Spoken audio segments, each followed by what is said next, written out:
Okay, everybody, I'm going to begin just to kind of stay on schedule. Just give me a quick yes. Just want to make sure you can hear me. Want to make sure, or a little thumbs. Awesome, great. So we are here. This is it, week 6. You guys rocked it. You guys made it all the way through. I'm really excited. This is the last Tech Live, so I really appreciate you coming in. And I kind of leave the best thing for last, and I really think this is important for you, even if you don't. Even if it's not relative to your grade or whether it's to how it is, but I leave the last section of it to your creativity and really your knowledge and your insight on what the future is like. And the reason I bring this up is because design thinking is probably one of the most important, probably the most innovative, and also really one of the biggest features to the growth of the future, because a lot of things now are based on a design thinking approach. So it's not necessarily just coming up with a really cool idea. It's actually how you put it together. And I want to also be able to share with you an example of. I'm actually going to give you a quick little snapshot, a little clip into the founder of their design thinking and the person that is basically, for all of you that have used a computer mouse, this is the man who came up with the idea. So I'm going to share an insight with that with you. So I'm going to go over a little bit of background on it, give you a little explanation on what is design thinking, and then I'm going to leave you with this amazing kind of a reach into IDEO, which is where design thinking got its founding, where a lot of probably the most major products in the world were developed and designed. So it's really kind of an interesting, fascinating, systematic approach. So let's talk a little bit about it, and then I will leave you with the deliverables at the end. Again, one quick thing I do want to highlight before we get to the end of this. Again, same thing with that we've been doing all 6 weeks. Basically, just in the Tech Live, just hit me with you attended, and you'll be all set. I'll tell the rest of the deliverables. Take a look at Friday's announcements. On Friday's announcements, I leave you with. I always like to do this with classes. I leave you with a little recommendation of a great one of my favorite movies, basically about Steve Jobs. So I want to share with you with that. I also leave you with my contact, all my contact, social media, and contact information. I truly am a huge believer in networking. I believe we are 2 people away from the next great opportunity. So it might be your cousin's best friend is starting a fantastic company and you end up getting on the ground floor of it. So please feel free to reach out for this anyway, even outside the course as we finish, that I can help you, or thoughts, advice. I mean, I still have people call up job opportunity. What's your thoughts on it, Dr. H? Please feel free to call upon me. I'm more than happy to help you in any way. So let's jump into this a little bit. What is design thinking and why does it matter? And basically, design thinking is a mindset and a process. And those are 2 very important words. What it basically does is it uses your human-centered innovation to look into problems that are from the understanding of the user needs. Okay, that's I can't stress enough how important that is. It's basically, and I always give this analogy that when someone comes to you with a problem and says, hey, hey, Bryce, or hey, Brandon, or, hey, Tess, what's your thought? I'm dealing with this. So there's 2 ways you can approach it. You can sit there as a toolbox and you can basically say, oh, you know what you should do? You should do this.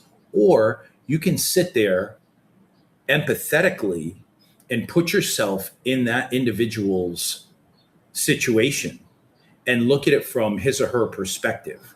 And that's understanding it from the user's needs. And that's what the difference is in design thinking. It's not thinking for the product, it's thinking with the user in mind. So a great example is, I think I told you previously that I working in a medical field. And when we brought these particular blades that were used in cataract surgery to the doctors. We let them use it. We let them feel about it. What is it that you like about it? What do you like about the texture? What could you improve on it? How do you think the feel is? Do you think it's useful, easy to pick up for yourself? Do you find yourself fumbling a little bit? Looking at it from a user's needs, not from the problem itself. So that's basically the philosophy of this. And I want to share with you a quick little glimpse from Harvard's point of view, how they explain what design thinking is, which I think will provide a great insight into this a little bit better. So let me share this quick little video with you so you can see.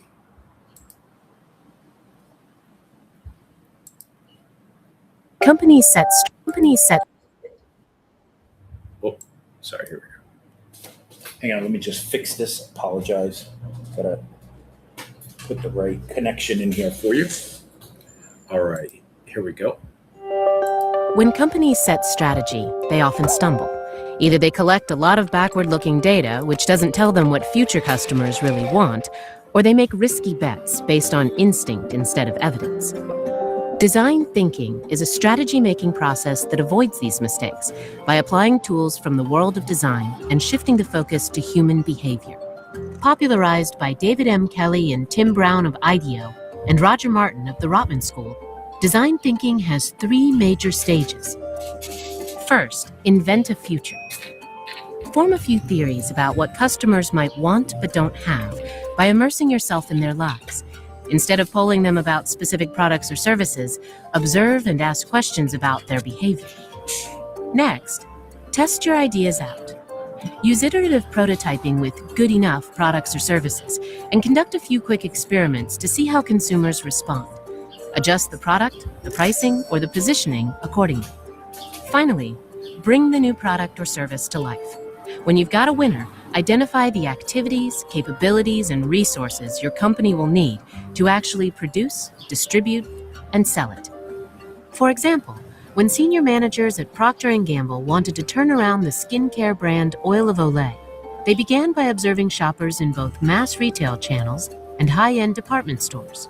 They realized that their industry had been primarily targeting women over 50 who were worried about wrinkles, while pretty much ignoring those in their 30s and 40s who were concerned about other issues. This was a huge market to be captured. So P&G experimented with new formulations that would tackle multiple skincare goals, then tested different prototypes, price points, and store displays. Finally, the company launched a series of new premium yet broadly distributed products that were well received by a wide range of consumers. By using imaginative, human-centered problem-solving, design thinking can help you unlock new markets and identify new strategies.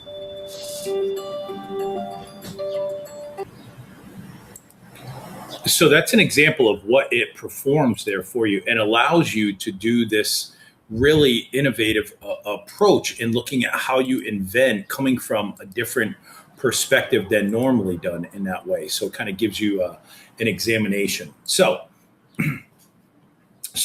an example is one of the most important aspects, and I brought it to you in the analogy, is the power of empathy. And empathy in design thinking is when you basically look at how you can adapt by understanding the lives and the problems that the user may have. Okay. So instead of just going by, yes, we are going to put in this car radio, or we are going to put in this seat, or we are going to put in this door opener into a vehicle, they stop and they look at, okay, as the person is sitting in the seat, should we make the vision board that the radio's on? Should we make the screen larger? Should we make the seat adapt differently ergonomically to the person sitting in it for long periods of time? Should we make the door opener be automatic, or should we make it be easily touch point? All these things come into integrating your thought process. It's a foundation of what the design thinking is. It's an understanding that goes beyond just the formality of inputting what particularly is the product that you're going to do. There's 5 stages in a design thinking, and the next video we'll talk a little bit about that. But the 5 stages I want you to be familiar with is, one is empathize. Again, I say that a million times, but it's so important to really be able, through understanding, interviewing, looking at the experiences, spending time. There's a great, if you ever get a chance, there's a fantastic documentary that was done, I want to say back in the 80s, because late 80s, because they profiled Britney Spears and they profiled the TV show, the MTV show Jackass, I think it was, with Johnny Knoxville and that, making a comeback now. Anyways, they profiled a fantastic documentary when MTV went into understanding the teenagers of today. And what they did is they actually took producers and they sent them out to various parts of the country and did what's called ethnography studies. And ethnography studies are studying a person's lifestyle, basically sitting down, and it's like stuff that sociologists do. They sit down, and these producers went to young kids, 14, 15, 16 years old, went to their homes, with their parents there, and basically sat down and talked to them, and basically spent some time finding out, what's their dating life like, what hobbies do they have, what kind of music do they listen to, what kind of clothes do they wear, what problems do they worry about, things like that, to really understand students and young people and teenagers, so that when they were looking to put content and music and different types of contests and all that stuff into MTV at that period of time, they wanted to reflect the individual that's watching it. What is the experiences that they are looking for? Or what are the advertisers that they probably would be interested in? So that kind of gives an empathize approach. Secondly, you need to define it. What is the problem? What is the issue? And not just a point of, I want to make a cup that is large enough to put my full milkshake in, but you also want to make a cup that looks cool, that has a good design, that makes it unique, that people may notice it, so that you can, when you're sitting there, people may look and see you. So all these things are important when you look at those type of specifics in that way. Now, thirdly is to ideate. This is when you start to use your knowledge, use your creative juices flowing, and come up with a variety of brainstorming solutions. Has nothing to do with just, okay, I got it, bing. It's like, tell me 50 different approaches to this color. What different colors can it be? So that's when you actually throw it all out there. Next, you prototype it, come up with a model of what it could be, and then you test it out. So you go through those 5 stages. And having launched almost a handful of products I've been involved in, those stages are critical, each one of them in different areas, and could be really an important step in whether this product succeeds. Here's an example. When we put together, and I wanted to make sure that you got an illustration of it. When you put together the smart home thermostat, right? This is an example of how a design thinking approach would do. One is, you're going to talk to the homeowners. What are their energy concerns? What are their comfort issues? How do they work with the thermostat? What are some of the daily routines that might actually affect the temperature? Okay, these are really critical type questions to ask, not just kind of basic stuff.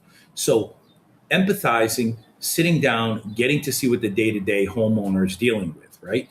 Secondly, you're going to get into how you define it. How might we create the thermostat?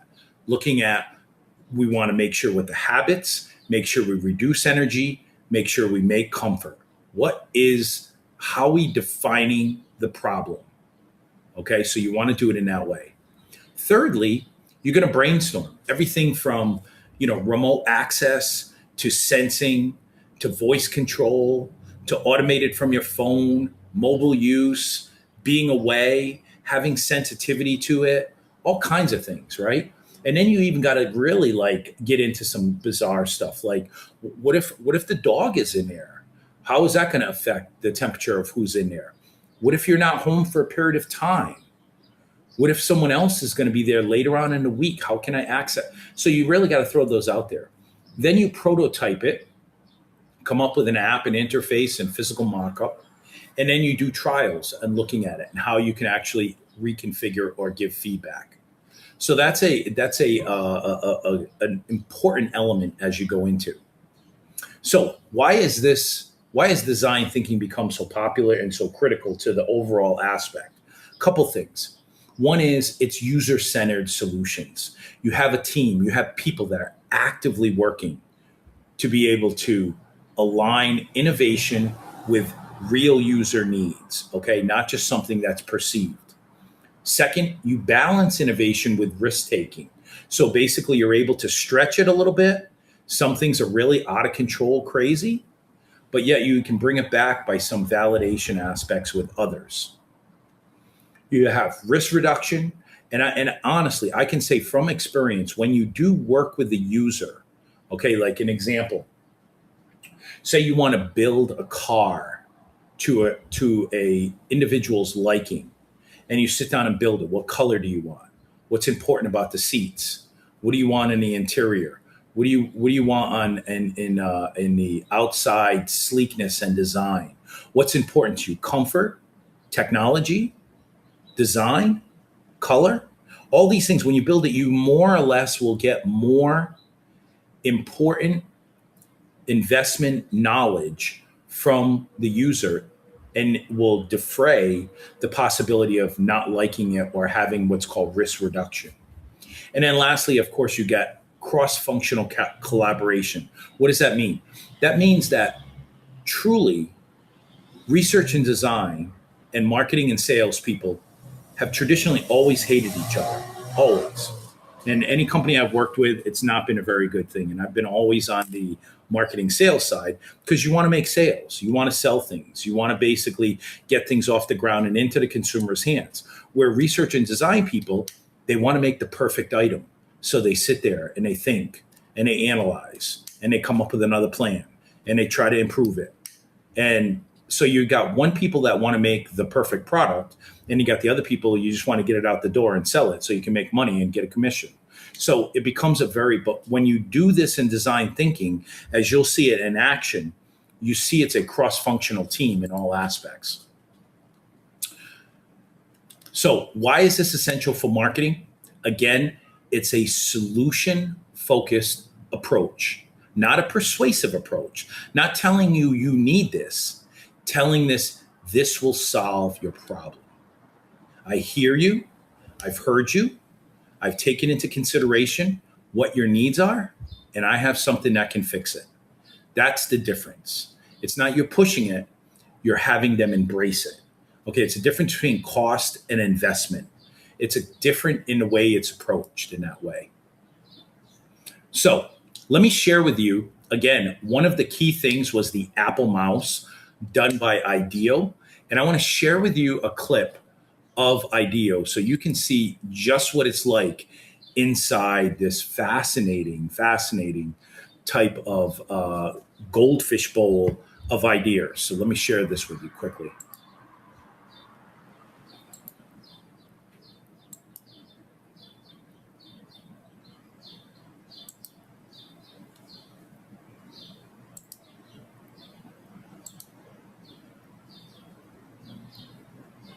Tonight, we're going to introduce you to one of the most innovative thinkers of our time. He's a man who has had an enormous impact on our everyday lives. David Kelley is the founder of the Silicon Valley global design firm IDEO. His company has created thousands of breakthrough inventions, including the first computer mouse from Apple, the stand-up toothpaste tube, and a better Pringle for Procter & Gamble. IDEO may be the most influential product design company in the world. Kelley was a longtime friend and colleague of Steve Jobs, and he is a pioneer in something known as design thinking, an innovative approach that incorporates human behavior into design. The big thing about design thinking is it allows people to build on the ideas of others. Instead of just having this one thread, you think about it. I come up with an idea, and then somebody from somewhere else says, "Oh, that makes me think we should do this." And then we could do that. And then you get to a place that you just can't get to in one mind. If you follow David Kelly around IDEO, you can see how he has infused that thinking into the legendary Palo Alto firm he founded more than 20 years ago. Breakthrough ideas happen every day here. The key to unlocking creativity at IDEO may be their unorthodox approach to problem solving. They throw a bunch of people with different backgrounds together in a room. So you're in the business end. Yeah. My background's in software engineering. Journalism. Aerospace engineer. Doctors, opera singers, and anthropologists, for example, and get them to brainstorm. You got to have a certain culture. You got to have collaboration. You got to have diversity. You got to have an anthropologist and a business person and an engineer and a computer scientist, all of those kinds of. You got it. That's the hard part, is the cultural thing of having a diverse group of people and having them be good at building on each other's ideas. They encourage wild ideas and visualize solutions by making actual prototypes. But the main tenet is empathy for the consumer, figuring out what humans really want by watching them. If you want to improve a piece of software, all you have to do is watch people using it and see when they grimace and then correlate that to where they are in the software, and you can fix that, right? And so the thing is to really build empathy, try to understand people through observing them. In other words, their experience will communicate what you need to focus on. Yep, exactly. It is a concept that had its genesis in 1978 when Kelly and some Stanford pals took the notion of mixing human behavior and design and started the company that would eventually become IDEO. One of their first clients was the owner of a fast-growing personal computer manufacturer by the name of Steve Jobs. He made IDEO because he was such a good client. We did our best work for him.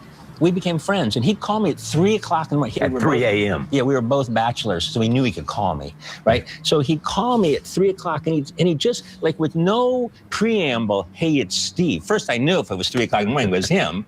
And there's no preamble, and he'd just start. He said, you know those screws that we're using to hold the two thing on the inside? I mean, he was deep into every aspect of things. Kelly's company helped design dozens of products for Apple, including Apple III and Lisa, and the very first Apple mouse, a descendant of which is still in use today. He said to us, you know, for $17, he gave us that number, $17, I want you to make a mouse that we're going to use in all of our computers. So what happened here was we're trying to figure out how to make, so you move your hand and how you make the thing move on screen. So at first we thought, we got to make it really accurate. You know, like when we move the mouse an inch, that's got to move exactly an inch on the screen. And then after we prototyped, we realized it doesn't matter at all. Your brain's in the loop. The whole thing was make it intuitive for the human. But even after they solved that monumental problem, Jobs still wasn't satisfied. So he didn't like the way the ball sounded on the table. So we had to rubber coat the ball. Well, rubber coating the ball was a huge technical problem because you can't have any seams. You got to get it just right. And so, you know, it'd just be one thing like that. Suppose Steve had said to you, I'd like to have the ball that's not steel but rubber coated, and you said, no, you can't do that, Steve. What would he say? The expletives that I would have would probably are not good on camera, but it was basically, I thought you were good. You know, like I thought I hired you because you were smart. You know, like you're letting me down. Since then, design thinking has led to thousands of breakthroughs, from redesigning Xylus kitchen tools so they're easier to use, to coming up with a heart defibrillator that talks to you during an emergency. So it talks to you and it shows you visually what to do. And they came up with TiVo's thumbs up, thumbs down button. It makes your TV smarter, right? Because you give it the thumbs up or thumbs down, and the TV learns what you like and what you don't like. It's why Steelcase, a company that has been building furniture for 100 years, turned to IDEO to reinvent the classroom chair. This is one of my favorite things. I want you to sit in this chair. I love this. So really this is for kids, right? So I'm a kid, so there you go. You're perfect. So when we looked at that old wooden thing with the dog leg kind of stuff, right. And if you just watch kids and see what they need, what do they need? Well, the main thing they need is a place to put their backpack. Yeah. Right. So you got a place to put your backpack, and then they needed to. Right there. They're fidgety. They want to move around, so you put it on wheels, right? And in getting in and out of it, you know, you need to just. So It's not rocket science. It's what? It's empathetic. Empathetic. Empathetic to people. Like really, like try to really understand what they really value. Now they're working with clients all over the globe. They're using the same intuitive human point of view to improve access to safe drinking water in India and Africa, redesigning school systems in Peru, and helping North Face expand their brand into China. Kelly has always been good at coming up with ingenious solutions to everyday problems. His first job was at Boeing. He was part of a team that designed the lights around the passenger windows, as well as a milestone in aviation history, the Laboratory Occupied sign. But he says the seeds of who he is today can be traced to his childhood in Barberton, Ohio, the passenger tire capital of the world, where he learned the value of building with his hands. In my family, if the washer broke, you didn't go order the part. You went down toward the washer part and tried to make a new part to fix it, because that was part of the game that, we're capable of fixing things. And that was something that was part of you, too. You were a tinkerer who wanted to take it apart and put it back One of together. the best stories my mother tells, I took the family piano apart, but it wasn't that interesting to put it back together. So the piano sat there with this big harp kind of thing hanging out of it for most of my childhood. He was in his 20s, working unhappily as an engineer, when he heard about Stanford University's product design program. What he learned there would transform his life as a design thinker. And so what happened when you came to Stanford?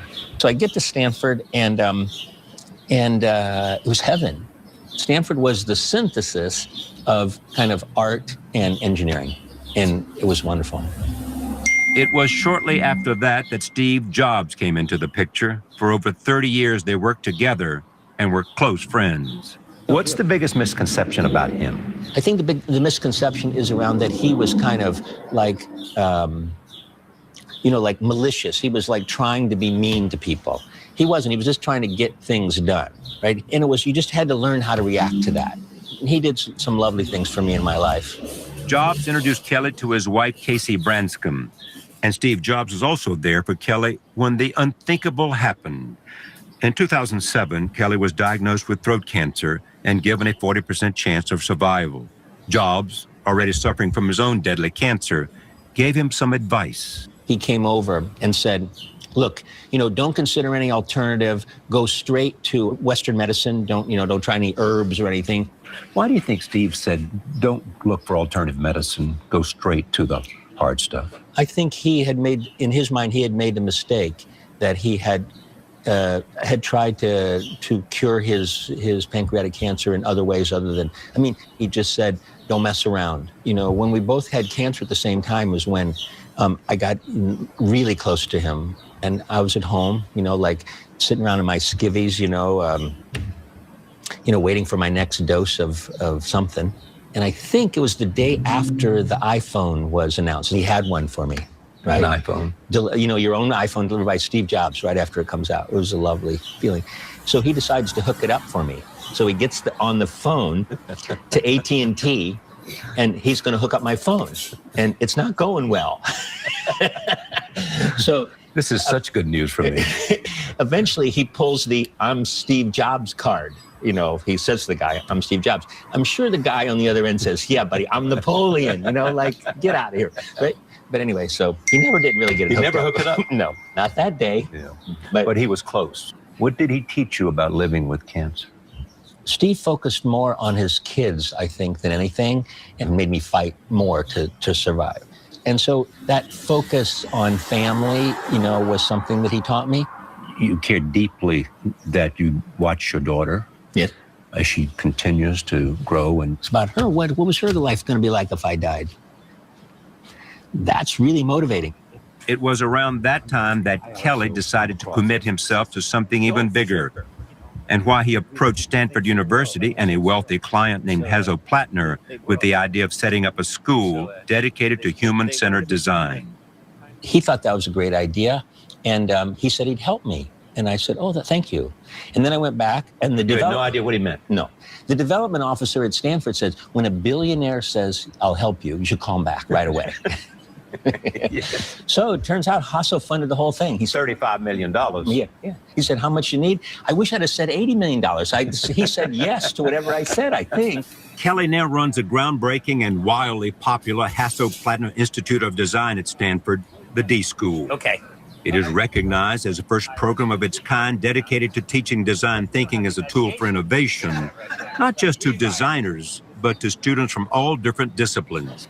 I think you can follow your noses a little bit around that. Like, where's the big idea? Where's the excitement?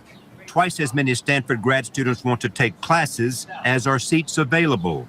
The lucky 500 students in the program augment their master's degree studies in business, law, medicine, engineering, and the arts by solving problems collaboratively and creatively and immersing themselves in the methodology Kelly's made famous.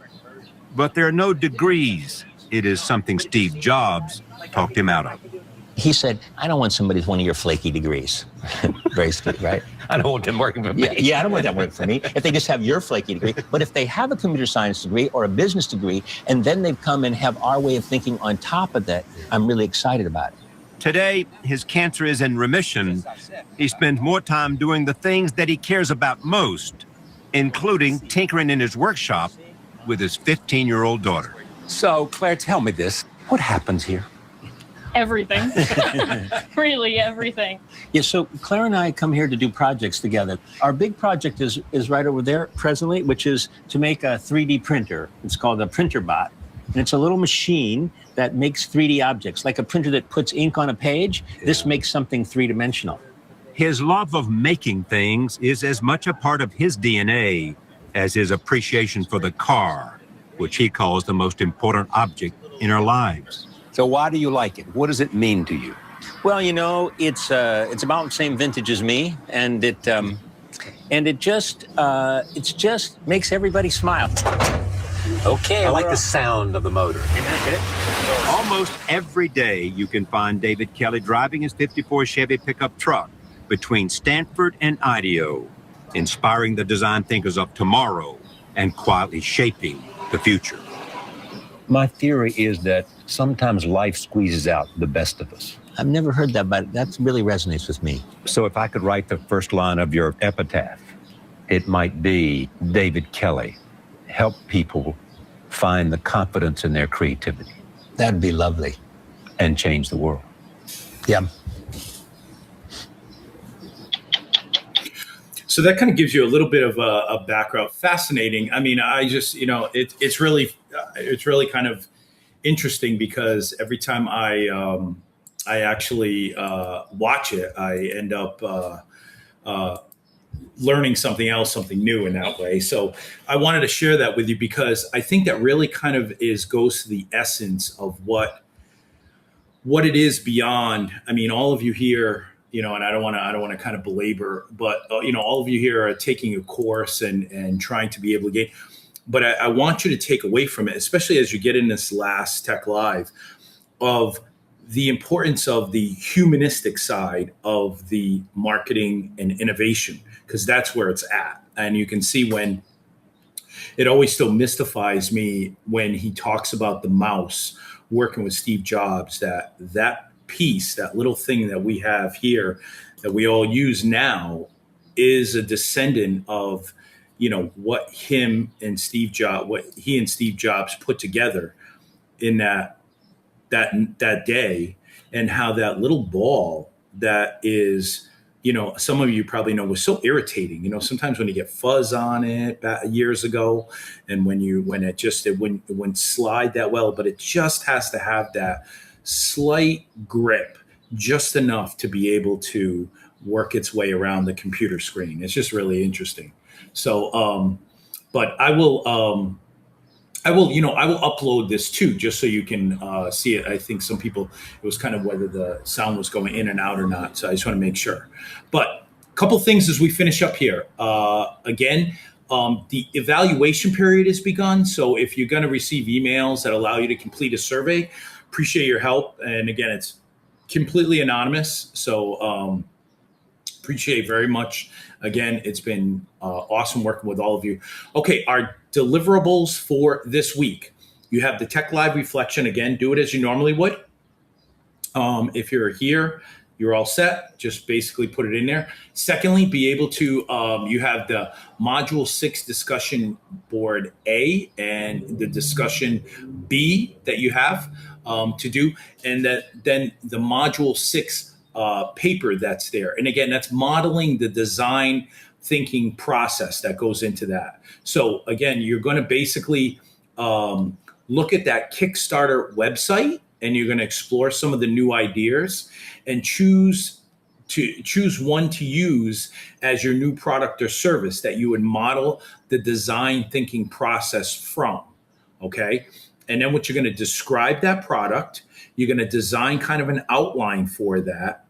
And then you're going to describe those 5 elements of it: empathize, define, ideate, prototype, and test. And then you're going to basically have a well-supported response on those particular items there. Okay. So that's basically how that's graded. And those are the last items to finish up. And as I said, check out the announcements page too. I'll have all my contact information there. Just any questions, just either pop them in a chat or give me a little thumbs up or a no. I just want to make sure I don't cut anybody off here as we finish up. And again, appreciate very much. Just want to hit me with a no. All right. Awesome. Thank you. Great. Awesome. Terrific. So again, fantastic. I really, really enjoyed this class. This is actually one of my favorite courses to work with students with. This is I think it's a very holistic approach to business, not just kind of, regurgitating what's out there, but basically looking at things in different ways. So great job. Awesome. I appreciate it. And again, in the meantime, between now and the end, feel free to reach out to me if you have any questions, and I'll look forward to everyone. Hopefully we'll keep in touch. And, I don't know who's going to win the World Cup, but I just want to tell you that the Argentina and England games were just amazing. They were just, wow. I mean, that England game, that was just blew me away. So that was just unbelievable. So, yeah, I know Argentina, wow. I mean, Messi he's just abnormal. He's just unbelievable. So, yep, France too. Exactly. That's going to be great. So, all right. Have a great week, everyone. Take care and stay cool.